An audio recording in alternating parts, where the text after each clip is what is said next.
Hello बच्चों, हम लोग बात कर रहे थे फिजिक्स में डायमेंशनल एनालिसिस की।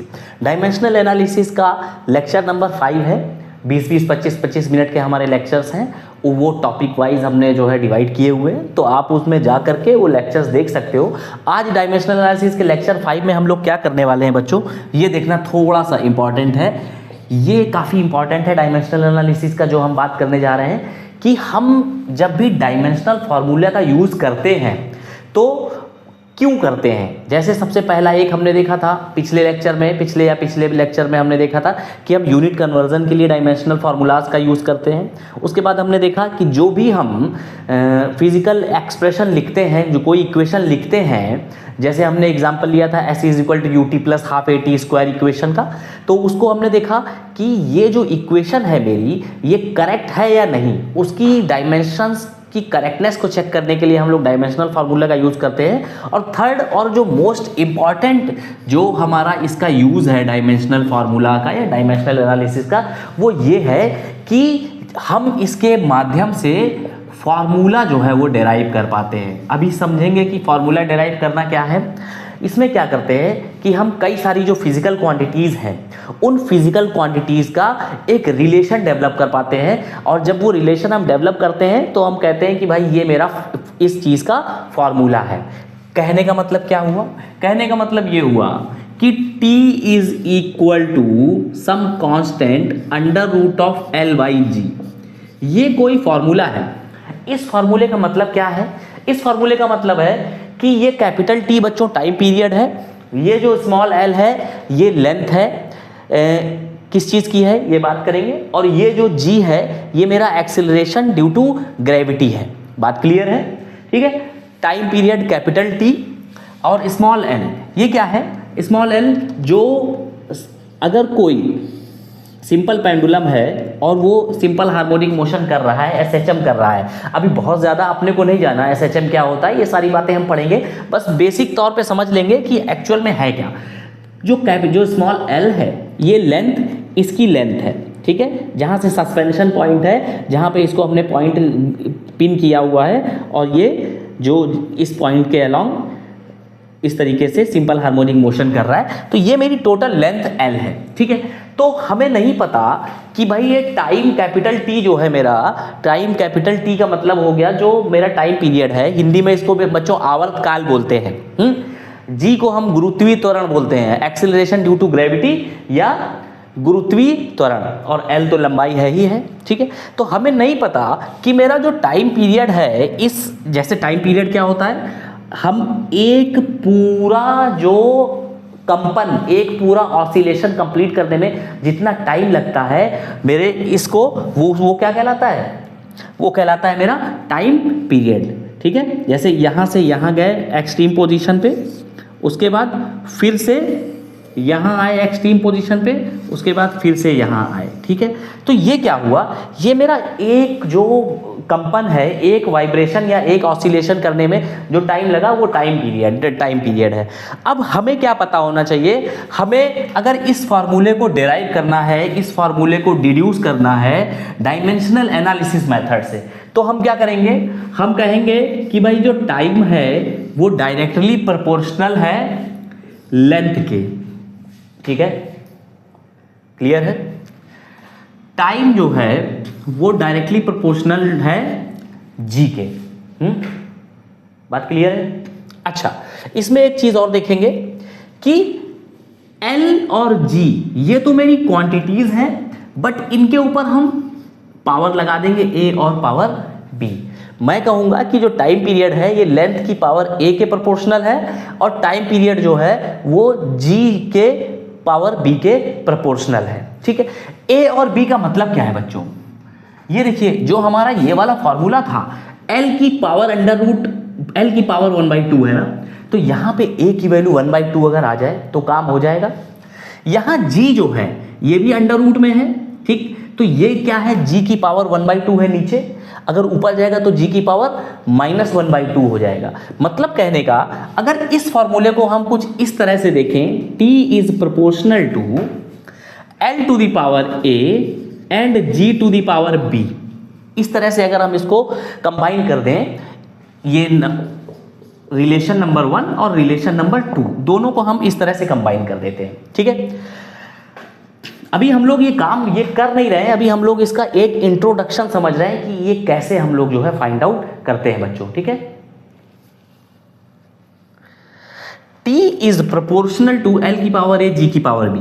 अब अगर हम प्रोपोर्शनलिटी का साइन हटाएंगे तो एक प्रोपोर्शनलिटी कांस्टेंट आ जाता है पिक्चर में। हमने मान लिया कि वो प्रोपोर्शनलिटी कांस्टेंट जो है वो क्या है, K है, ठीक है। अब L की पावर अगर मैं बोलूं A की वैल्यू मैं मान के चल रहा हूं कि 1/2 है और B की वैल्यू -1/2 है, ठीक है। तो A की वैल्यू अगर बच्चों मैंने 1/2 रखी और G के पे B की जो पावर थी B थी वो -1/2 रखी, तो T इज इक्वल टू आ गया K L की पावर 1/2 मतलब √L, ठीक है। G की पावर -1/2 नीचे जाएगा, ठीक है, प्लस में हो जाएगा √G। बात क्लियर है। तो T कितना आ गया, K √L/G, ठीक है। तो हमने देखा क्या कि जो फॉर्मूला हमको डिराइव करना था, उस फॉर्मूले को डिराइव करने में मैंने A की वैल्यू 1/2 रख दी, B की वैल्यू -1/2 रख दी, तो ये फॉर्मूला डिराइव हो गया मेरा। ये फॉर्मूला आ गया कि भाई जो टाइम पीरियड होता है वो L की पावर 1/2 और G की पावर -1/2 के प्रोपोर्शनल होता है। बात क्लियर है। लेकिन ये A जो 1/2 है और B -1/2 है, ये हमें पता नहीं था शुरू में, स्टार्टिंग में हमें ये बात नहीं पता थी। We were not aware with the value of A and B at the very starting, but afterwards हमने क्या किया, जो हमें प्रूव करना था, हमने L की वैल्यू देखी कि भाई यहाँ पे L की पावर 1/2 है और G पे पावर -1/2 है। अगर ऐसा कुछ जुगाड़ हो जाए तो मुझे ये वैल्यू मिल जाएगी, मेरी इक्वेशन सॉल्व हो जाएगी। But how to find these value of A and B? Are you getting my point? मैं कह रहा हूं कि ये A और B की जो वैल्यू है ये मैं कैसे निकालूंगा, ये मुझे dimensional formula, dimensional equation, dimensional analysis यही पावर देता है कि मैं A और B की वैल्यू निकाल पाऊंगा। बात क्लियर है। तो इसको मैं रब करता हूं और उसके बाद देखते हैं।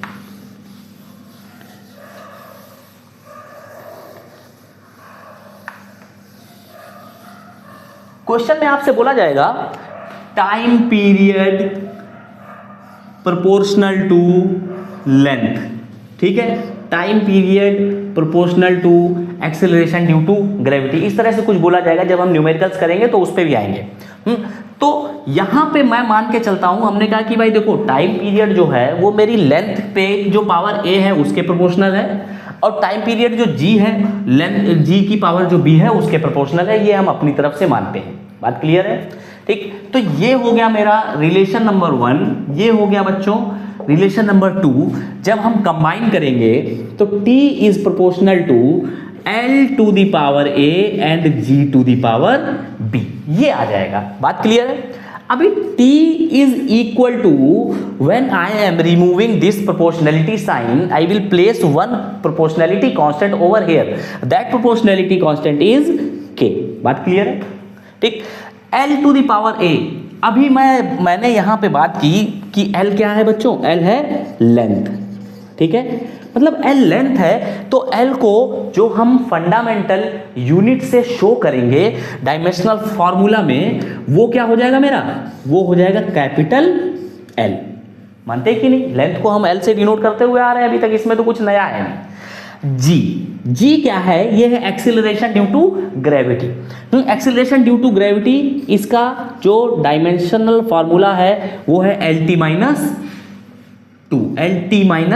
2 बच्चों। बात क्लियर है। अभी हम लोग इसकी बात इसलिए नहीं कर रहे हैं इतना ज़्यादा क्योंकि ये हम शुरू से करते आ रहे हैं। अगर आपको कंफ्यूजन है कि भाई LT-2 कहाँ से आया, ये L कहाँ से आया, सो आई एम सजेस्टिंग कि आप पिछले जो भी लेक्चर्स हैं उनको कंप्लीट करके इस लेक्चर पे आओ। बात क्लियर है, ठीक है। अच्छा, ये मेरा क्या है, this is my time period, ठीक है। तो टाइम पीरियड जो है इसकी डायमेंशन क्या हो जाएगी बच्चों, T की पावर 1, ठीक, इज इक्वल टू K, यहां पे L है, यहां पे पावर A हो जाएगी, L to the power A and LT to the power -2B। बात क्लियर है।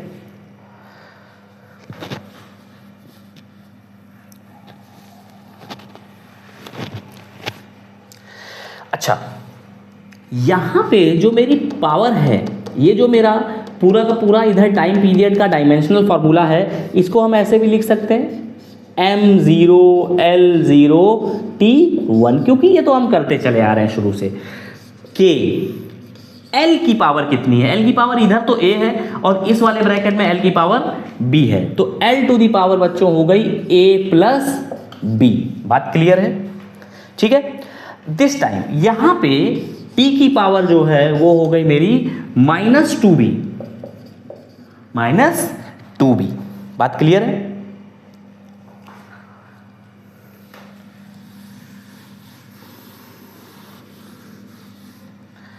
-2B। अब हम क्या करेंगे, हम कंपेयर करेंगे दोनों साइड्स में, LHS और RHS में। ठीक है, ये कंपेयर करेंगे। देखिए ये तो जो मेरा है ये डायमेंशन लेस है, ठीक। जब हम डायमेंशन की बात कर रहे होंगे तो इसको हम रिमूव कर सकते हैं। L और यहाँ पे T, यहाँ पे L की पावर 0 है, T की पावर 1 है। जब हम L वाला कंपेयर करेंगे तो A plus B is equal to 0 आ जाएगा, इक्वेशन A। बात क्लियर है? ठीक है। एंड T की पावर -2B है और इधर T की पावर 1 है, तो -2B इज इक्वल टू 1 हो जाएगा बच्चों। -2B is equal to 1। अच्छा, M तो इधर है नहीं, यहां पे भी M की पावर 0 है, कोई मतलब नहीं है। ठीक है, तो B इज इक्वल टू कितना आया? -1/2। By using equation B I am getting the value B is equal to -1/2। अभी यही B की जो -1/2 वैल्यू है ये हम A में रख देंगे, तो A इज इक्वल टू आया 1/2। ठीक है, तो A की वैल्यू आ गई 1/2 और B की वैल्यू आ गई -1/2। ठीक है, अभी देखिए हमने क्या फॉर्मूला माना था शुरू में? हमने माना था T to the power, T is proportional to length to the power A and gravity to the power B, ये माना था। तो अभी A और B की वैल्यू मेरे पास आ गई है, मेरा काम हो गया, मेरा जो फार्मूला है वो डेराइव हो गया by using dimensional formula of different physical quantities, जिन पे कि हमारा टाइम पीरियड डिपेंड कर रहा था। यही हमें बताना था आपको। तो टाइम पीरियड बच्चों क्या हुआ? Time period is proportional to L to the power A, means L to the power 1/2 and G to the power -1/2। बात क्लियर है? ठीक है,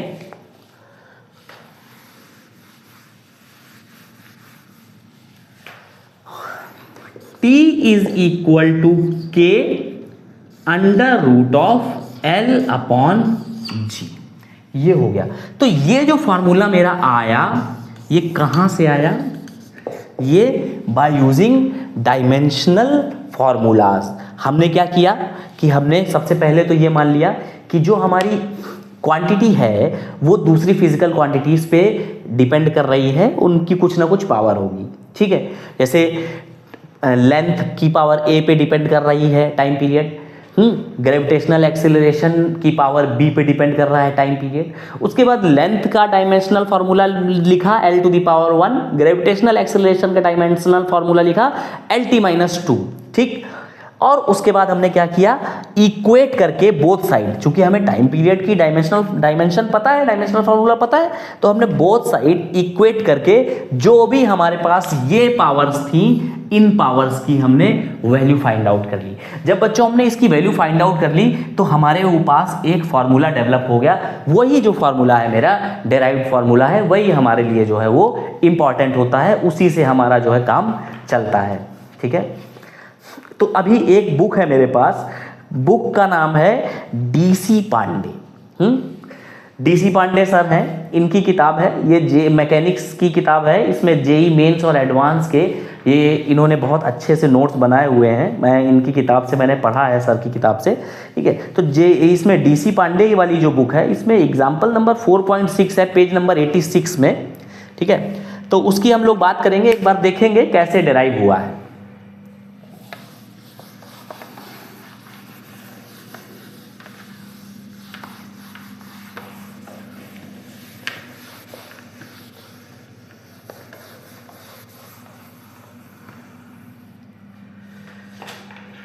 अभी क्या है यहाँ पर रूम में काफ़ी गर्मी है और बच्चों इधर फ़ैन अगर मैं चलाऊँगा तो फिर वॉइस जो है वो क्लियर नहीं आएगी, वॉइस में थोड़ा सा डिस्टरबेंस आएगा। तो अभी ठीक है, चलता है ये। अभी देखिए क्वेश्चन क्या है, क्वेश्चन कह रहे हैं the frequency F of a stretched string. Question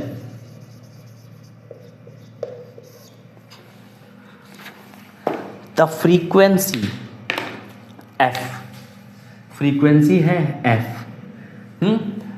stretched string है, ठीक है। मैं पूरा नहीं लिख रहा हूँ बट इतना जो है ये हम लोग लिख लेंगे कि हमें समझ में आ जाए कि हमारी प्रॉब्लम क्या है। स्ट्रेच्ड स्ट्रिंग है ये क्या है, ये है बच्चों फ्रीक्वेंसी, फ्रीक्वेंसी एफ है, स्ट्रेच्ड स्ट्रिंग है। ये डिपेंड करती है टेंशन पे, ये डिपेंड कर रही है, depends upon, depends on tension. बात करेंगे, घबराना नहीं है, घबराना नहीं है। टेंशन, कंप्रेशन, एक्सपेंशन, ये सारे टर्म जो है अब हमारे बहुत फैमिलियर होने वाले हैं। जैसे हमारे दोस्तों के नाम होते हैं वैसे ही इन क्लास 11 क्लास 12 ये सारे टर्म्स जो हैं हमारे बहुत ज़्यादा फैमिलियर हो जाएंगे। तो इसलिए हमें बिल्कुल भी घबराना नहीं है इन सारे टर्म से, ठीक है। बात करेंगे, देखेंगे क्या होता है, ठीक है। Length on tension, length of string and mass per unit length of string, ठीक है। मास पर यूनिट लेंथ को इन्होंने म्यू से डिनोट किया है। ब्रैकेट में लिख लेते हैं mass upon mass per unit length लिख लो, चलो मास पर यूनिट लेंथ। क्लियर है, आई होप क्लियर होगा। तो मास पर यूनिट लेंथ की इन्होंने बात की। तो इन्होंने कहा, क्वेश्चन में इन्होंने कहा कि एक स्ट्रिंग है, एक स्ट्रेच्ड स्ट्रिंग है, मतलब कि जैसे सपोज एक मेरे पास ये वायर है, ये वायर है, ये स्ट्रिंग है, इसको मैंने खींच दिया, स्ट्रिंग स्ट्रेच कर दिया। जब मैंने इसको स्ट्रेच किया तो बच्चों देख रहे हैं कि जो इसमें एक टेंशन फोर्स आ गया, मतलब इसमें एक खिंचाव आ गया, टेंशन कर रहे हैं, इसको हम खींच रहे हैं, तो ये क्या हो गया, टेंसाइल लोड इस पे आ गया या टेंशन फोर्स आ गया इस पे। जब भी हम, अब जैसे अभी क्या है, अभी इस पे टेंशन फोर्स बिल्कुल भी नहीं है क्योंकि अभी मैंने इसे छोड़ दिया, बट जब मैंने इसको ऐसे पकड़ के रखा हुआ है, अब इसको खींच रहे हैं तो इस पे एक टेंशन फोर्स है, ठीक है।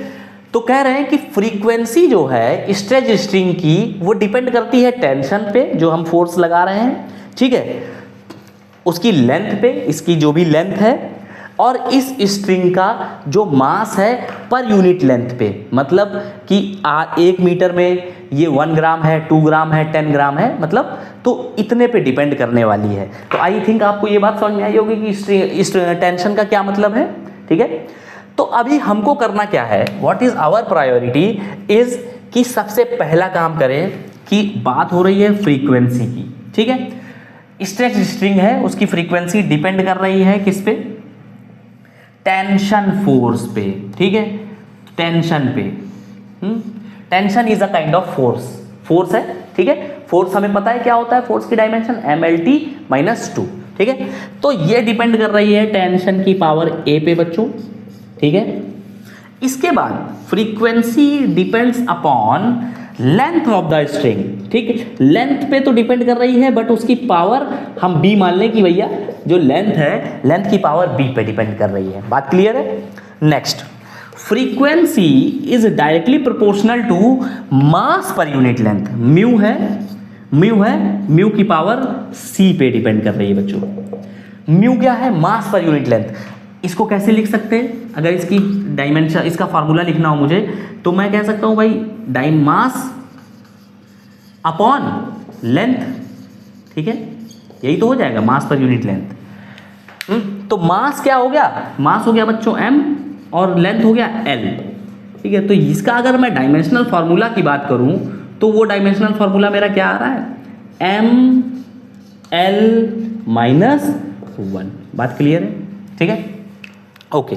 तो इतनी बातें हो गई। अभी मैं क्या करने वाला हूं, मैं कंबाइन करूंगा ये तीनों ही इक्वेशंस को।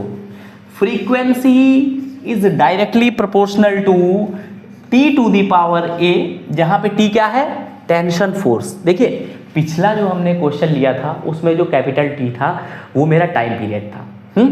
अभी जो कैपिटल टी है ये मेरा टेंशन फोर्स है।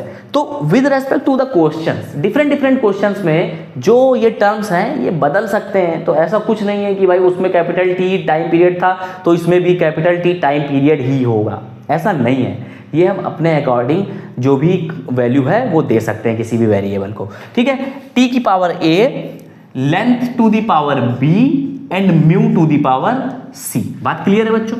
अब f is proportional to capital T की पावर a का क्या मतलब है, कैपिटल T क्या है, मेरा फोर्स है, टेंशन फोर्स है।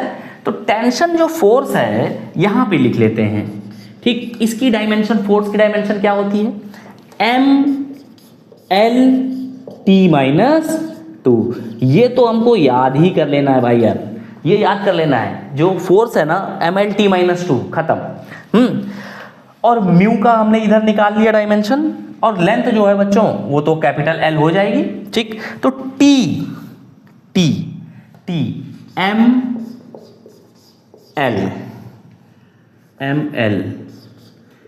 T-2 to the power a, ठीक है। लेंथ क्या हो जाएगा, capital L to the power b। Mu क्या है, mu mass per unit length, kilogram upon metre हो सकता है या ग्राम पर सेंटीमीटर, कुछ ऐसा हो सकता है। Mass per unit length mL-1 to the power c। इतना आ गया। आप लोग देखो, नोट कर लो साथ साथ। आप लोग बेसिक अगर आप लोग नोट करते हुए चलोगे ना साथ में, तो यकीन मानो कि ये वीडियो के साथ आपके अपने इतने बढ़िया से वीडियो नोट्स बन जाएंगे कि ये आपको थ्रू आउट काम आएंगे। जब तक आप जो है कंपटीशन की तैयारी कर रहे हो या क्लास में हो या अपना पढ़ाई कर रहे हो, ठीक है। तो ये आपको याद रखना है कि आप कोशिश करो कि नोट्स साथ साथ बनाते चलो बच्चों।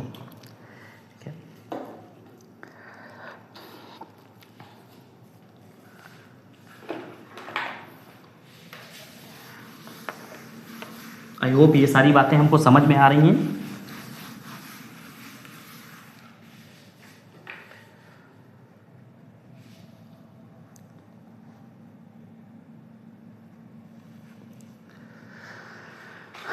अच्छा, यहां पे एक टर्म ये बचा मेरा, फ्रीक्वेंसी। फ्रीक्वेंसी क्या होती है, फ्रीक्वेंसी की यूनिट क्या होती है। अब ये क्वेश्चन अराइज होता है। अभी आपने फ्रीक्वेंसी तो पढ़ी नहीं है क्लास 11th में, ये तो ऑलमोस्ट पहले ही पहला चैप्टर है, शुरू कर दिया हम लोगों ने। बट हमें थोड़ा सा पता होना चाहिए, फ्रीक्वेंसी जो होती है उसकी यूनिट हर्ट्ज होती है, ठीक है। क्या होती है फ्रीक्वेंसी की यूनिट बच्चों, हर्ट्ज, ठीक, हर्ट्ज होती है। और इसी को हम बोलते हैं 1/सेकेंड, ठीक, या 1/ time period. Second inverse, second inverse का साफ साफ मतलब है, सेकेंड है मतलब T⁻⁻1 की बात कर रहे हैं बच्चों, ठीक है।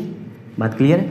तो जो फ्रीक्वेंसी है ये क्या है, 1 सेकेंड में जितने भी हम कंपन करते हैं वो मेरी क्या है, फ्रीक्वेंसी है। बात समझ रहे हो। अभी ज़्यादा हो जाएगा, बस अपने को इतना ही समझना है। फ्रीक्वेंसी क्या है, 1/T, T⁻⁻1। अभी इसकी डायमेंशन हमने रख दी m0 L0 T⁻⁻1 is equal to, proportionality हटाएंगे, कांस्टेंट लगा सकते हो, कोई दिक्कत नहीं है, is equal to mL T⁻⁻2 की होल पावर a। अभी इसको हम रब कर देते हैं इधर,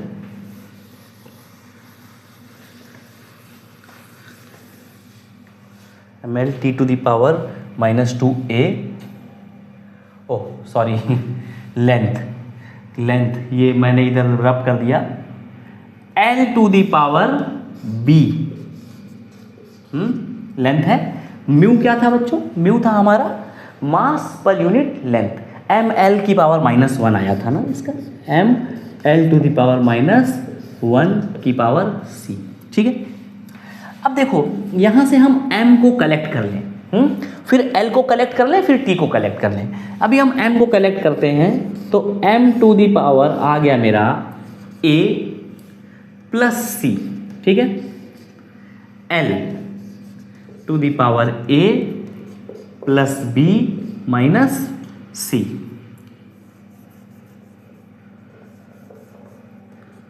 L to the power A, L to the power A plus B minus C and T to the power minus 2A। बात क्लियर है?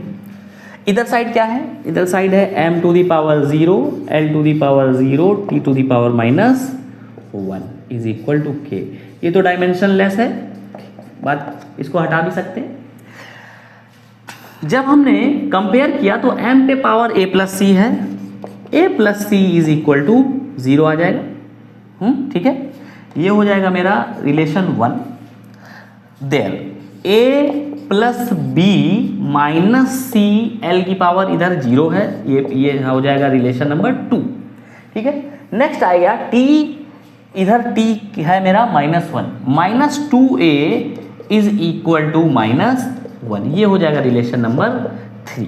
ठीक है, तो सबसे पहले तो हमको डायरेक्ट यही दिख रहा है, A इज इक्वल टू बच्चों कितना हो जाएगा 1/2। बात क्लियर है? A की वैल्यू हो जाएगी मेरी 1/2। अब A की वैल्यू जब हम इस इक्वेशन में रखेंगे तो यहां से मुझे C की वैल्यू मिल जाएगी -1/2। ठीक है, अब A की वैल्यू मुझे मिली 1/2। अब सेकंड इक्वेशन पे आओ, A की वैल्यू मिली मुझे 1/2 प्लस B, C की वैल्यू मिली -1/2 इज इक्वल टू 0। ठीक है, तो ये जो बच्चों आया 1/2 plus B plus 1/2 is equal to 0। ठीक है, B इज इक्वल टू आ गया बच्चों -1। बात क्लियर है? तो यहां पे मुझे 3 वैल्यूज जो A B C की थी वो पता चल गई। क्या क्या आया? A आया मेरा 1/2, B आया मेरा -1 और C आया मेरा -1/2। ठीक है, थोड़ा सा कंटेंट ज़्यादा था, बड़ा बड़ा लिखना था इस पे बोर्ड पे, तो जगह कुछ इधर उधर हुई है, आप समझ लेना। ठीक है, ये सारी वैल्यूज़ अब मैं अपने जो एक्चुअल फार्मूला मैंने माना था वहाँ पे प्लेस कर दूंगा। तो by using dimensional analysis we are able to find the relation of different physical quantities. बात समझ रहे हो? हमने क्या किया, डायमेंशनल एनालिसिस का जो पावर है उसको यूज़ किया और यहाँ पे जो भी फिजिकल क्वांटिटीज़ थी वो किस तरह से एक दूसरे पे डिपेंड कर रही थी वो हमने डेराइव कर लिया, डिड्यूस कर लिया। ठीक है, अब देखते हैं इसमें हम वैल्यू रख के भी बच्चों एक बार देखते हैं कि हमारा जो फार्मूला है ना वो आ क्या रहा है एक्चुअली। देखिए, F is equal to K T to the power A। ठीक है, T to the power 1/2, L की पावर -1 एंड म्यू की पावर -1/2। ठीक है, तो ये आया मेरा K T की पावर -1/2 T अपॉन म्यू।